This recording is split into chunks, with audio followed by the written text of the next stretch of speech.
Day 3 of tomato farming. ನನ್ನ ಹೆಸರು ಕಿಶೋರು, ನಾನೊಬ್ಬ ರೈತ.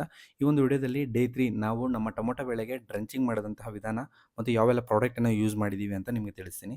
ಸೊ ನಾನು ಯೂಸ್ ಮಾಡಿರೋದು ರ್ಯಾಡಿಫಾರ್ಮ್ ಅನ್ನೋ ಒಂದು ಪ್ರಾಡಕ್ಟು. ಇದನ್ನು ಯಾಕಪ್ಪ ಯೂಸ್ ಮಾಡಿದೆ ಅಂದರೆ ಇದರಲ್ಲಿ 3 to 4 ಕಂಟೆಂಟ್ಸ್ ಇದೆ. ಸೊ ಇದರಲ್ಲಿ ಸೀವೀಡ್ ಎಕ್ಸ್ಟ್ರಾಕ್ಟು, ಅಮೋನಿಯಾ ಆ್ಯಸಿಡು ಮತ್ತು ಕೆಲವೊಂದು ಪ್ರೋಟೀನ್ ಅಂಶ ಮತ್ತು ಆಕ್ವಾ ಮೀಡಿಯಾ ಇದೆ. ಇದರಿಂದ ಮೇಜರಾಗಿ ಗಿಡಕ್ಕೆ ವೈಟ್ ರೂಟ್ ಫಾರ್ಮೇಷನ್ ಆಗಲಿಕ್ಕೆ ಹೆಲ್ಪ್ ಆಗುತ್ತೆ. ಸೊ ಆ ಕಾರಣದಿಂದ ಅದು 3ನೇ ದಿವಸದಲ್ಲೇ ಬಿಡ್ತಿದ್ದೀನಿ. ರೀಸನ್ ಇಷ್ಟೇ, ವೈಟ್ ರೂಟ್ ಫಾರ್ಮೇಷನ್ ಆಗಿ ಗಿಡ ತುಂಬ ಪುಷ್ಟಿಯಾಗಿ ಬರಲಿ ಅನ್ನೋ ಕಾರಣದಿಂದ ಈ ಒಂದು ರ್ಯಾಡಿಫಾರ್ಮನ್ನು ಬಿಡ್ತಿದ್ದೀನಿ.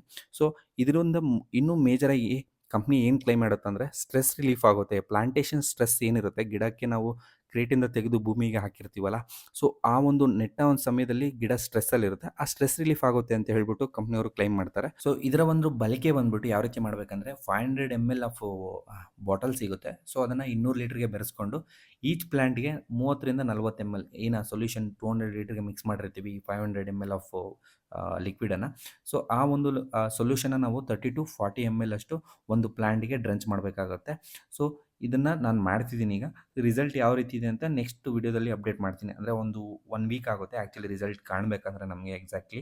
ಸೊ ಅದನ್ನು ನೆಕ್ಸ್ಟ್ ವಿಡಿಯೋದಲ್ಲಿ ಅಪ್ಲೋಡ್ ಮಾಡ್ತೀನಿ ಆ ಟೈಮಲ್ಲಿ. ಸೊ ಇವತ್ತು ಡೇ 3ಯಲ್ಲಿ ಇದು ಡ್ರಂಚ್ ಮಾಡೋಕ್ಕಿಂತ ಮುಂಚೆನೇ ನಾನು ಒಂದು ಹಾಫ್ ಆನ್ ಅವರ್ ನೀರು ಬಿಟ್ಟಿದ್ದೆ. ಇದಿಷ್ಟು ನಾನು ಡೇ 3ಯಲ್ಲಿ ಮಾಡಿದಂತಹ ಪ್ರೋಸೆಸ್ಸು.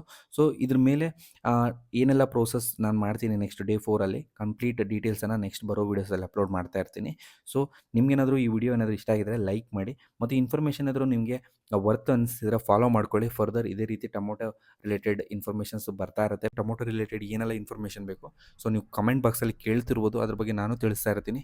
ಫರ್ದರ್ ನನ್ನ ತೋಟದಲ್ಲಿ ನಾವು ಮಾಡ್ತಿರುವಂತಹ ಪ್ರೋಸೆಸ್ ಕಂಪ್ಲೀಟ್ ಅದನ್ನು ನಿಮಗೆ ಮಾಹಿತಿಯನ್ನು ತಿಳಿಸ್ತಾ ಇರ್ತೀವಿ. ಸೊ ಇದಿಷ್ಟು ಹೇಳೋಕ್ಕೆ ಇಷ್ಟಪಡ್ತೀನಿ. ಇದು ಇಲ್ಲೇ ಮುಗಿಸ್ತೀನಿ. ಜೈ ಜವಾನ್, ಜೈ ಕಿಸಾನ್.